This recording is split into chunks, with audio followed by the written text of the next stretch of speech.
Mr. President, I come to the floor today to talk about the United States' relationship with Turkey and certain actions that the United States must consider in order to protect our national security interests and those of our true allies in the region. Today, more than ever, we need strong allies and partners in Europe. As the Trump administration does nearly everything in its power to erode our alliances and denigrate our closest friends, we find increasingly emboldened regimes in Russia and China. The U.S. cannot stand up to them alone. Throughout the Cold War, our diplomats worked assiduously to build strong bonds with allies, knowing that having close partners was better than having enemies on the world stage. Our strongest allies should be those in NATO, those who have made a treaty commitment to mutual defense, those who share our values, those who work in concert with us to face the threat from countries like Russia and Iran with common cause. Unfortunately, Turkey under Erdogan embodies none of those things. Today, I'd like to lay out a fact pattern that so many of my colleagues have come to see in recent weeks, that Turkey under Erdogan should not, Turkey under Erdogan cannot be seen as an ally. How many more times do we need to see Turkey betray the values upon which NATO was established? How many times do we need to see President Erdogan visit Moscow, Sochi, or any other Russian city to kiss Putin's ring? How many more journalists need to be locked up by Erdogan before we stop calling Turkey a democracy? Mr. President, enough is enough. Over my 27 years in the House and the Senate, I have followed developments in the Eastern Mediterranean quite closely. Turkey's invasion of Cyprus in 1974 was a shocking attempt to redraw borders in Europe in the wake of World War II. And to this day, Turkey's invasion of the north of Cyprus must be seen for what it is, an illegal occupation that must end. Turkey's actions over those days in 1974 were not the actions of a democratic country. They were not the actions of a reliable ally.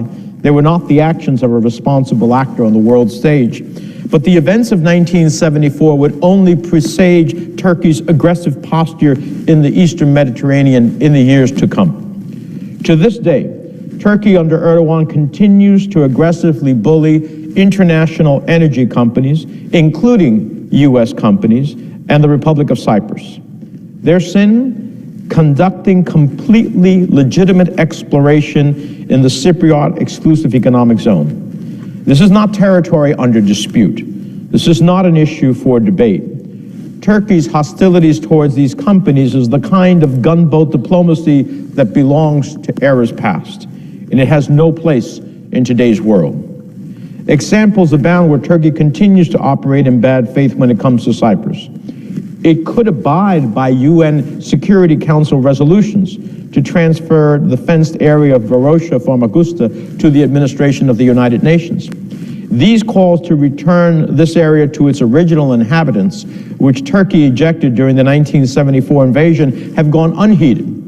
Instead, several Turkish ministers have recently visited and threatened to move forward with commercial development, a true affront to those forced from their land more than 40 years ago, as well as to the UN Security Council resolution. In the Eastern Mediterranean, for years, Turkey has also aggressively violated the airspace of neighboring Greece, also a NATO ally. These dangerous maneuvers have threatened the lives and safety of Greek pilots as well as civilians living on the islands below. Greece wants a good neighbor in Turkey and has sought to find common ground upon a constructive relationship. But with these airspace violations, Turkey has shown its true colors, and the international community must come to terms with this. We have seen Turkey's belligerence abroad manifest itself even here in the United States. Who can forget when President Erdogan's bodyguards attacked U.S. citizens in a Washington park, peacefully demonstrating as is their constitutional right? And as momentum builds following the passage of the Armenian Genocide Resolution in the House of Representatives, Turkey and its lobbyists are working overtime to block it in the Senate, because they know if this resolution which both I, Senator Cruz, and bipartisan members on both sides have sponsored, were to come to the floor for a vote, it would pass resoundingly and send a clarion message that recognizes the truth. The Armenian genocide happened. It was a monstrous act, and those who deny it are complicit in a terrible lie. Genocide is genocide. The Senate should not bow to this pressure. It cannot bow to this pressure. Let's pass this resolution today. Erdogan's behavior abroad has roots inside of Turkey, where the democratic process has significantly eroded and religious freedom is under sustained pressure. In particular, the ecumenical patriarch Bartholomew of the Greek Orthodox Church and its community faces dire consequences as the spiritual head of the world's second largest Christian church. His church properties have been confiscated, and President Erdogan restricts his religious freedom. This is wrong, and His All Holiness deserves our attention and our ongoing support. For those who speak about religious freedom in this chamber, and I admire many who have, as well as on the Senate Foreign Relations Committee, this is also an issue of religious freedom. Of course, Erdogan's repression of his own citizens does not stop with restricting religious freedom. Following its emergency decree after a failed coup attempt, Turkish authorities engaged in a draconian crackdown and roundup of citizens across the country. The UN reports that close to 160,000 people were arrested in an 18-month period, including over 100 women who were pregnant or had just given birth, often on grounds of nothing more than they were associated with their husbands, many of whom were suspects on trumped-up charges. As we examine Turkey's increasingly destructive role in the world, we must never turn a blind eye from those Turkish citizens who want a more democratic future for themselves and their families. Mr. President, in July, the Senate Foreign Relations Committee passed my Eastern Mediterranean Security and Energy Partnership Act with a strong bipartisan vote. We are working for full passage here in the Senate, and I understand that the House Foreign Affairs Committee will mark up the legislation soon. I traveled to Greece and Cyprus in the spring and told leaders in both places that this was not an anti-Turkey bill, and that we all wanted Turkey to be a constructive and democratic partner of the region. At the time, this vision seemed a long ways off. But now, given Erdogan's recent choice, it has become virtually impossible. Let's review events since my visit to the region in the spring of this year. First, Erdogan took delivery of the S-400 system air defense system from Russia. Let me repeat, Turkey, a supposed NATO ally, purchased an air defense system from NATO's main adversary. The reason that NATO largely came to be. This choice endangered the security of the United States and other NATO partners. The U.S. made a good offer of the Patriot missile system, an offer that would have maintained the security equilibrium in the region and enabled Turkey to remain a NATO member in good standing. That offer was rejected. The Trump administration did the right thing in removing Turkey from the F-35 program. It was clear to all involved that the S-400 could not be parked next to an F-35. After all, it's meant and it's intended to be able to shoot down an F-35. This from a NATO ally. But the administration has fallen well short of its obligations under the law. Under the CATSA law, which I helped write, the administration is required to sanction any entity that conducts a significant transaction with the Russian military or intelligence sectors. The provision of the law is not permissive. It is not optional. Under no credible definition would the purchase of the S-400 Russian system not be considered significant. The administration is breaking the law by ignoring this provision and kowtowing to Ankara. According to U.S. law, Turkey must be sanctioned for the S-400 system, and it should happen today. Otherwise, it will send a global message that we are not serious about sanctioning significant transactions with the Russian military. Now, some have said that such an approach is unwarranted and unwise, lest we push Erdogan into Putin's arms. But Mr. President, he's already there. He clearly is already there. In a Senate Foreign Relations Committee hearing in Syria, I held up this poster. And I asked the Secretary of State, what's wrong with this picture? I argued that this is a picture of President Erdogan, President Putin, and President Rouhani of Iran. Says everything. Says everything. Two of our biggest foreign policy challenges. And who's there with him? Erdogan. I argued that we were ceding American leadership in Syria and the region to leaders and countries whose policies were intrinsically at odds with our own.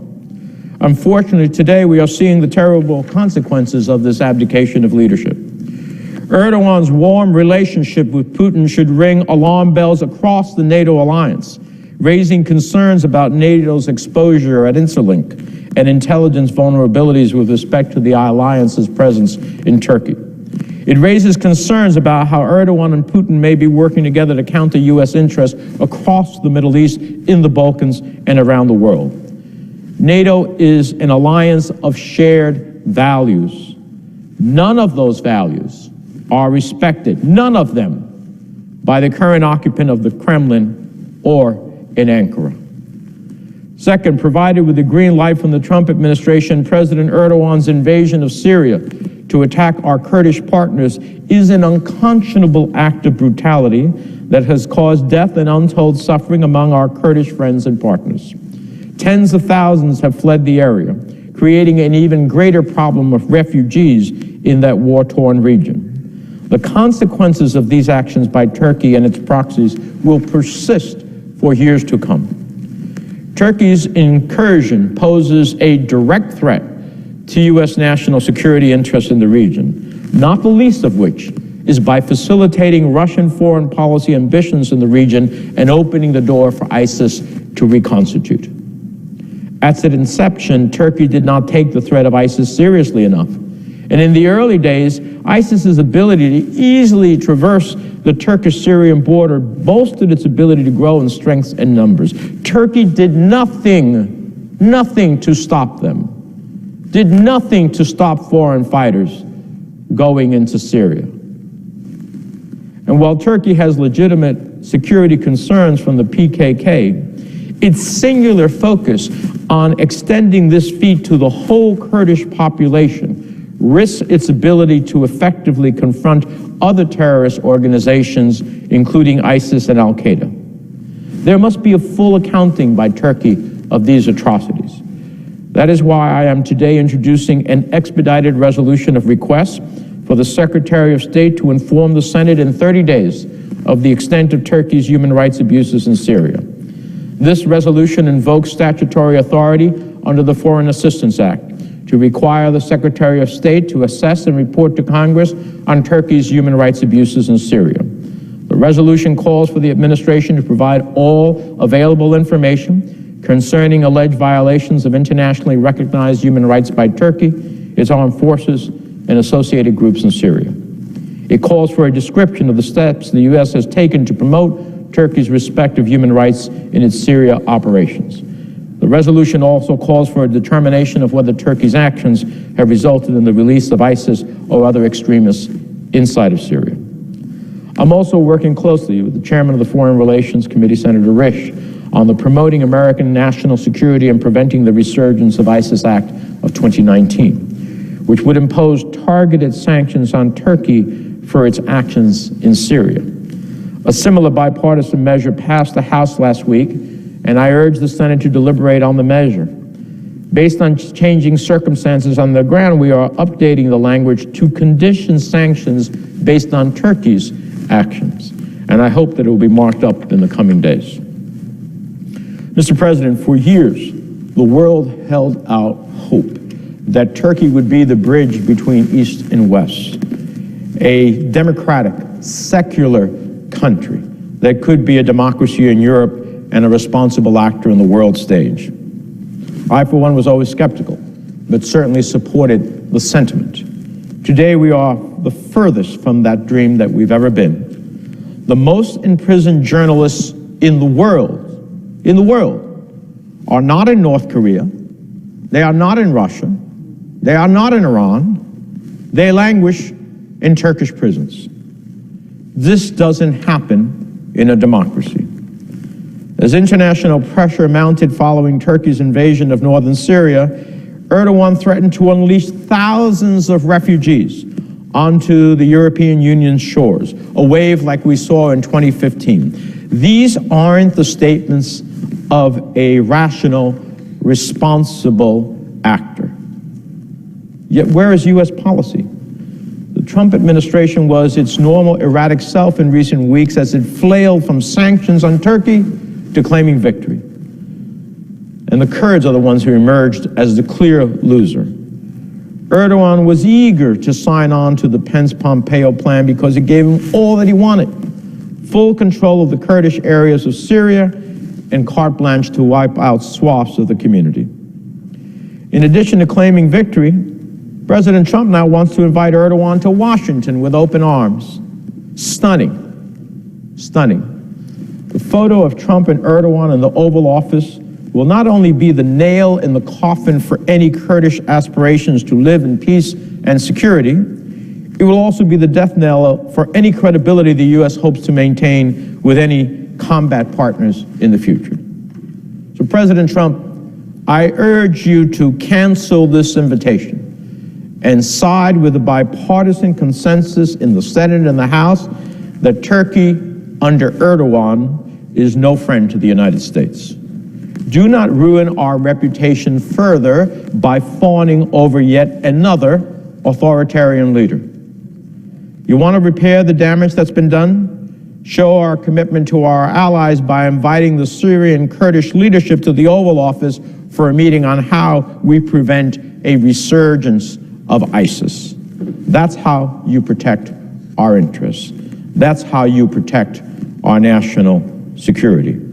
It's time to challenge Erdogan to live up to NATO's values and to respect the international order. It's time to stop enabling Turkey to be a bad actor. It's time for the Senate to act. Mr. President, with that, I yield the floor and observe the absence of a quorum.